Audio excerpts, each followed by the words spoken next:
Hey guys, it's John Chihak of Anti-Hero Brand Press. I am here to give you my video review of the Black Panther.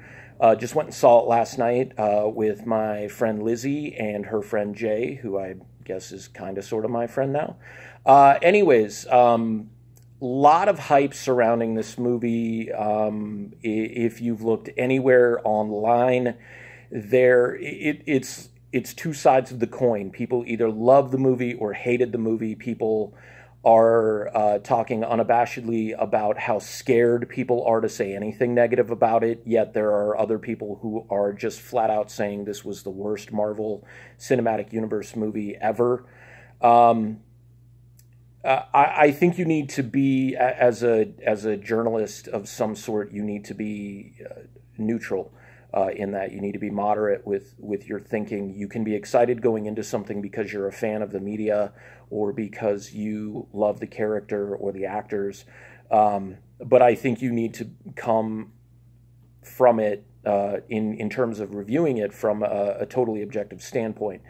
I'm going to attempt to do that. I was really, really hyped and excited for the movie because of how they portrayed T'Challa in Captain America Civil War. I thought the character development in the span of one movie where he was not a central character and just a new character being introduced to the Marvel Cinematic Universe fans, those of us who have read comic books for any amount of time can pretty safely say that the Black Panther is probably the most prominent and most important black character in comics. Created in the mid-'60s by Jack Kirby and Stan Lee, first appearing in Fantastic Four number 52. Little known fact about the Black Panther: in the late 60s, with the rise of the Black Panther Party for Self-Defense, Marvel Comics actually changed T'Challa's name from the Black Panther to just the Panther, so as not to be associated with what was viewed as a socialist or communist and radicalized ideal. Not unlike the Cincinnati Reds in the 40s and 50s, where they changed their name to the Cincinnati Redlegs so as to not be construed or mixed in with being communist in any way, shape, or form, what with baseball being America's pastime. But back to the movie. I feel like Chadwick Boseman was a really good casting choice. I had seen him in 42, where he portrayed Jackie Robinson, and I think there was just the right amount of drive and determination in that character, and the right amount of like kind of pain and ethos that anybody who is the first to do something has to go through, and the hatred that he exhibits, or not the hatred he exhibits, but the hatred that is thrust upon him for being the first black player in the modern professional baseball. The dichotomy of T'Challa in the Black Panther is a little different than what we saw in Captain America Civil War.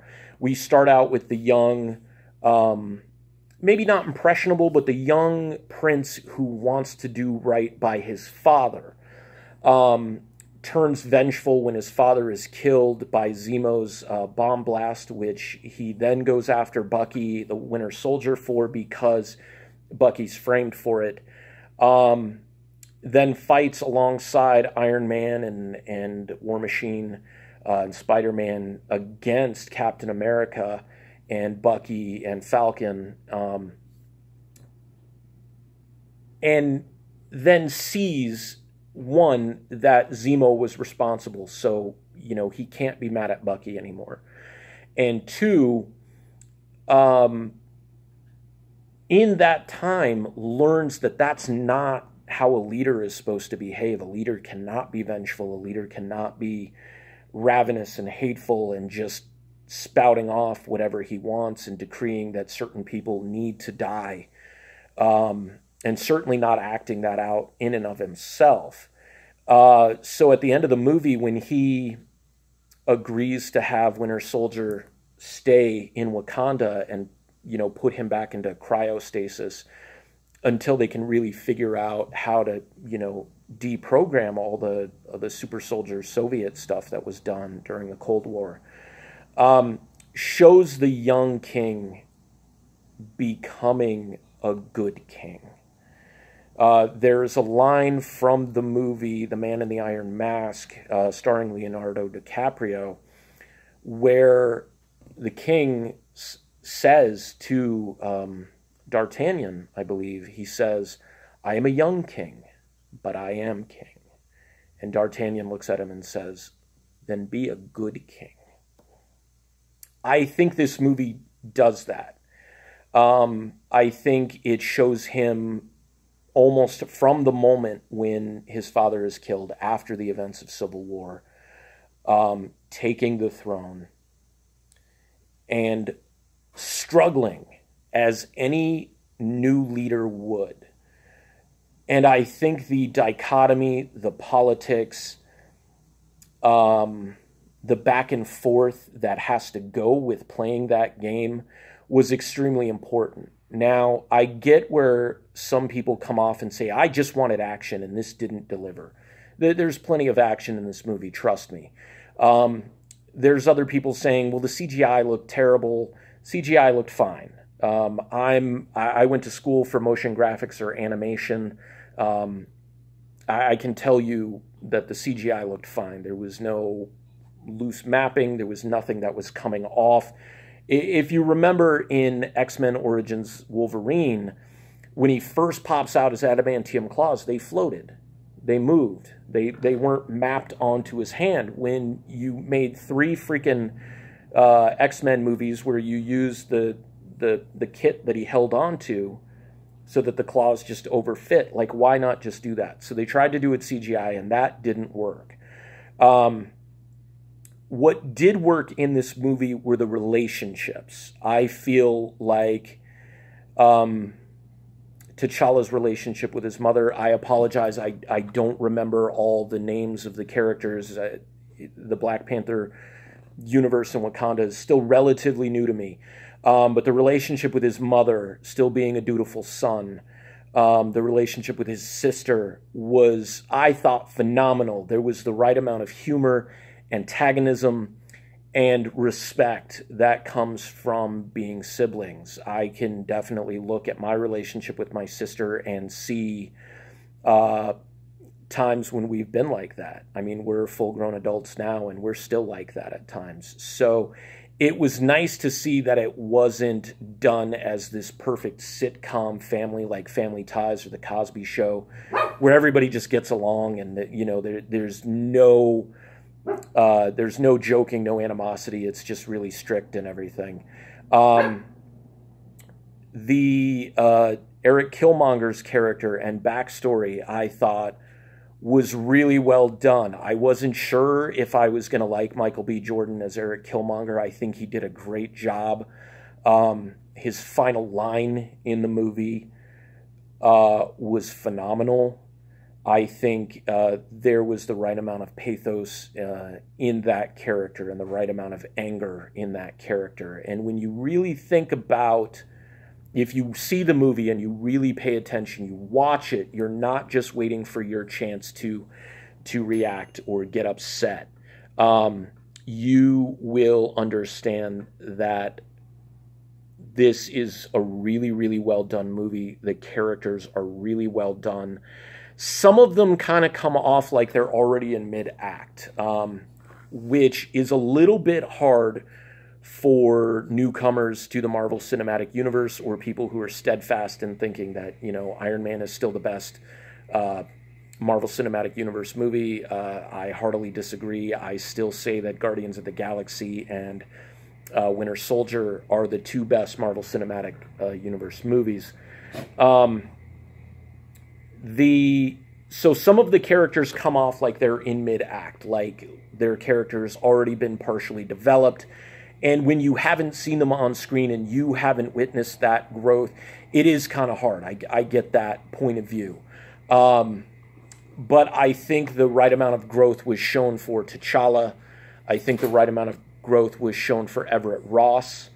Eric Killmonger's character had a very, very good moment where you really understand and learn why he decided to be who he is.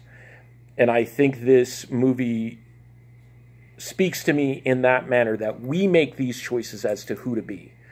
Our circumstances and our situation, our past, our family lineage will kind of make that choice for us in some respects, but ultimately it's up to us.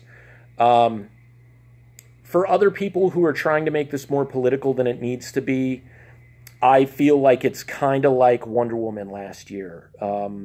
Right place, right time. Unfortunately, it took this long to get a Black Panther movie, just like it took this long to get a Wonder Woman movie. But I think the circumstances of what is going on in the world today really spoke to these movies being made and these characters being developed and this story being told. If you don't like the movie, that's fine. You're entitled to your opinion. But I ask you, I challenge you, actually, to look deeper than the surface of the movie. Because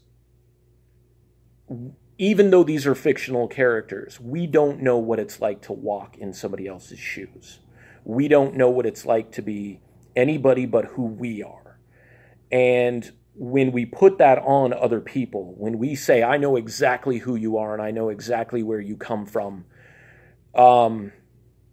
we're saying that as a defense for ourselves. And I'm not saying it's wrong or it's improper to feel a certain way. I just think it's better to think and feel and do your best to understand somebody else's situation and somebody else's position, because you're never fully going to understand them. Overall, I give this movie an A. I'm definitely going to go back and see it. We saw it at the Park Place Mall here in Tucson, and just the surroundings were really great. Like the way they've modified the theater. I haven't been to that theater in several years. So the reclining chairs and the speaker and the bass and the floorboards, so that your chair vibrated at the right moments, was pretty cool. But yeah, I definitely say thumbs up for Black Panther. I'm looking forward to seeing T'Challa and the rest of the characters from Wakanda show up again and again. And I mean, it's time. This has been John Chihak from Anti-Hero Brand Press. You can check me out at Patreon, www.patreon.com/antiherobrand. Thank you.